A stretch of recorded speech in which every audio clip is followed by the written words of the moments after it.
Okay, well, welcome to this edition of my video blog for voice-over-training.org. I'm Bill DeWees, and my special guest today is Dan Friedman. Now, Dan is a very talented guy. Let me go through your list of credits. Dan is a voiceover talent, for one. Yes. Dan is also, he's an audio engineer. He is an Yes. author as well. Yes. Man, I mean, to have those three things on your resume, that's a pretty darn big deal. Well, thank you. Yeah, well, you're welcome. You've earned those. Now, when I say audio engineer, you work with Procom. Should I say Procom Voices, or what would be the Procom Voices, Procom yes. Voices? And you're located in the beautiful state of North Carolina, correct? And in the beautiful mountains in the beautiful state of North Carolina. I gotta Yes. be, We're about 20 minutes south of Asheville, which I am is, jealous. I'll tell you, when I moved here 10 years ago, I had no idea. Well, I certainly loved it. I mean, that's why we moved here. But I just had no idea how well it was going to work out for us and how beautiful it really is. I mean, we get to go see waterfalls. You know, I mean, we're 10, 15 minutes away from just about anything somebody could want, except maybe the beach. Ah, man, you're killing me. I tell you, I live, honest to goodness, in the flattest piece of earth I think that God created. Illinois is, at least a big chunk of it, is as flat as a pancake. And as far as the eye can see, you can't even see a bump in the ground, let alone a mountain or a hill. So, Well, I have a great appreciation for that kind of geography. yeah, well, I can appreciate that too. I grew up in South Florida, so. Oh, okay. Well, you know what I'm talking about then. Oh, yes, Okay. absolutely. Now, when I mentioned Dan's an author, he has written the book Sound Advice, voiceover from an audio engineer's perspective. And one thing I told Dan that I'll tell you is that if I could go back and change one thing, it would be that Dan had written that book before I launched out into my own full-time voiceover business, because this would have cut my learning curve considerably, because I am not an engineer, nor do I really have the desire to be. I mean, I want to record voiceovers, and I love guys like Dan who have this expertise and can really make things easier, for the rest of us. And the good thing for Dan is he does both voiceovers and engineers. So how did you get on the path of audio engineering? Well, I started in 1994 as a live sound engineer. I actually was working with bands doing photography and marketing and that kind of thing. And there was one band in particular, my best friend, I was managing them. And we had kind of a house gig at a club. And the engineer there, I had been there so much, and the engineer there said, I'm going out of town for a couple of weeks and I can't find anybody to back me up. Can you, do you want to learn how to run sound? And I said, well, hell yeah, I want to learn how to run sound.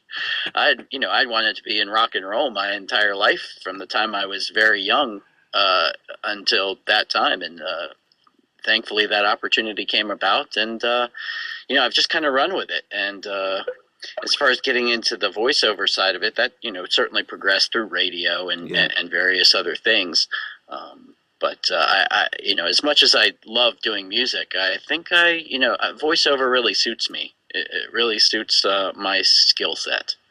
Well, And I'm glad I don't have to lift anything anymore. the truth is, those of us who do this kind of thing for a living do this because we don't want to do manual labor. It's not so much the love of the microphone, it's the dislike of the hammer or the saw or whatever other heavy object we may have to lift. Sure. Well, you know why live sound engineers, or sound engineers, they always go 1, 2, 1, 2. You know why they do I that? have no idea. Well, they never count to 3, because on 3 you lift. All right, I need a rim shot in there. That's good. That's right. Yeah, I love it. I love it. And by the way, you are in your own home studio right now, correct? Yeah, this is my home studio. I largely do music from here. Sometimes I'll do auditions. My kids also do voiceovers, so sometimes, if they're in school or whatever throughout the day and have other things going on and we need to do an audition for something, I'll come in here and we'll do it right from here. Oh, that's awesome. And I must say, that is a beautiful looking microphone that you're speaking into right now. Oh, thank you. That's my custom U47 clone mic. Custom This U47. was Okay. Yes, that's an actual U47 capsule in there, and No then kidding. it was custom made for me by another good friend and voice talent who I know, Pete Turbeville. It's absolutely gorgeous. And by the way, this makes the perfect segue, because what we are talking about in this particular video Microphones. There you see much discussion on the forums online about, well, what kind of microphone should I use? How do I know what microphone is best for me? Once I get one, how do I use it? Let's start with is it important what kind of microphone you use? Let me ask you that to begin with. Well, certainly it is for voice talent in particular. Um, you you should be using a large diaphragm condenser. Okay. If at all possible, that is, first and foremost what I recommend. Um, of course, a lot of folks who come at it from radio, they'll tend to use the RE20s and the Right. SM7s. Those are, dynamic mics, and they're great for broadcast. They're built like tanks. You can hammer nails with them. But to capture the nuance of the voice, the way a voice actor needs to, large diaphragm condensers, that's certainly the type of mic that I recommend. And then a few people, of course, use shotgun microphones.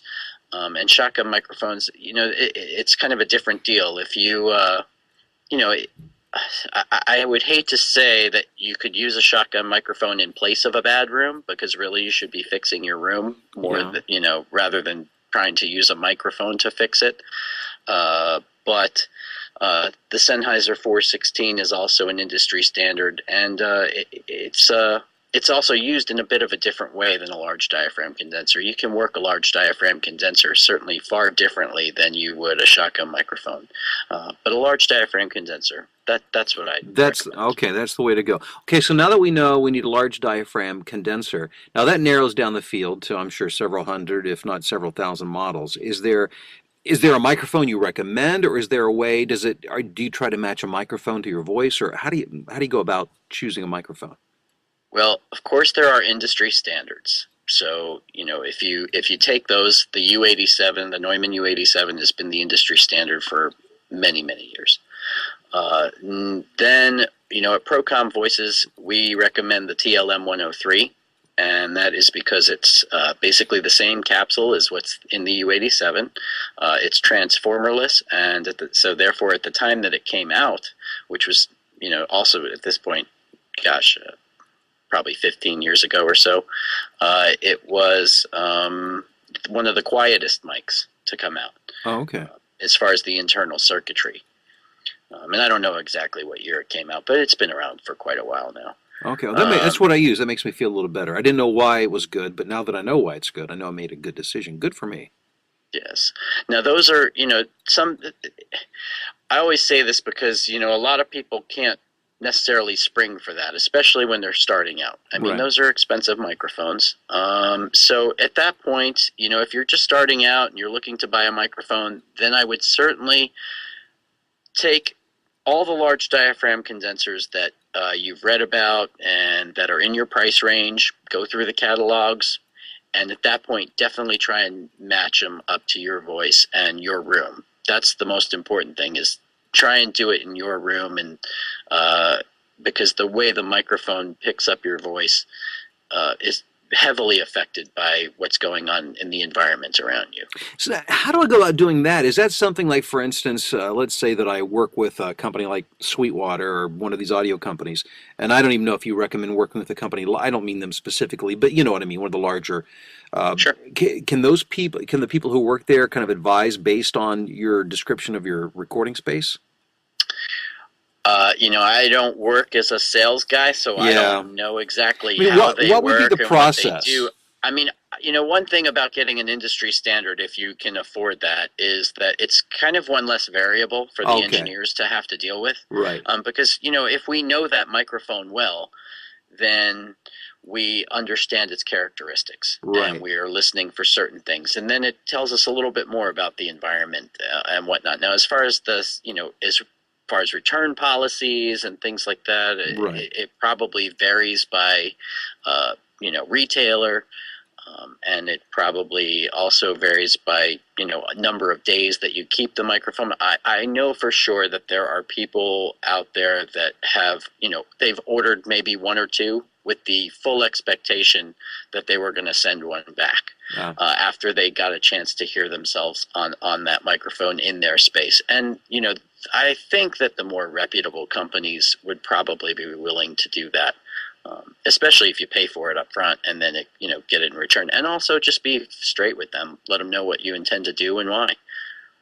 So actually having a an industry standard, as you put it, microphone could actually be a good marketing tool in that, as you said, it's one less variable. So let's say, given that a person has the certain skill level and the skill set to be a good voice artist, if you know that their studio is equipped with, let's say, a Neumann TLM 103, that would work to their advantage. At least that's one thing that's not a negative. Would that be fair to say? No, it wouldn't be a negative. I mean, it really would end up boiling down to the room. I mean, if you've got a Yeah. sensitive mic like that and your room sounds terrible, then that could be a negative. I see. But Yeah. that's your room, not your microphone. Okay. Now, as far as a microphone being a marketing tool, I don't know if clients really understand or necessarily care. Okay. What the industry standard microphone is. I think that ultimately it's just really all about whether or not you sound good Okay. in the end. Well, that's good to know. That's very helpful to know. Well, let me ask you this. Let's say we've made the choice. We bought the proper microphone for our particular space, but we really haven't worked much with a microphone before. What is there anything that you can suggest regarding microphone technique, and just maybe a few rules of thumb in working with a microphone? Treat it like somebody's ear. Mm, In other words, if you're going to do a real intimate read, you might get a little closer and you might talk to them up close to be sensitive and romantic and alluring. On the beautiful. other hand, if you're going to be a little shouty, you might back up a bit, Okay. because you have to project and I mean, that's really it. Right. If you're going to be louder, back up. If you're going to be softer, you can get up close. And they're pretty sensitive. So I know you have to be careful of the popping and such, but what you just said, it's funny. I remember when I recorded my first demo, and I had never recorded a demo before, and I was working with a pretty reputable, demo producer who really knew his stuff. And I remember the concept, and I'd worked in radio for years, but the whole concept of working the microphone like that, to the extent that he had me working the microphone, was really new to me. I wasn't used to cuddling up close to a microphone.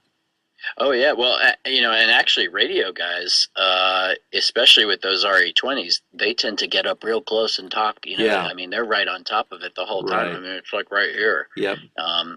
Whereas this mic, I can be sitting back here and you can hear me perfectly well. And this is, roughly about the distance you want to be from the diaphragm of the mic. About 6 to 8 inches is a good guide for most things that you do, regular conversation.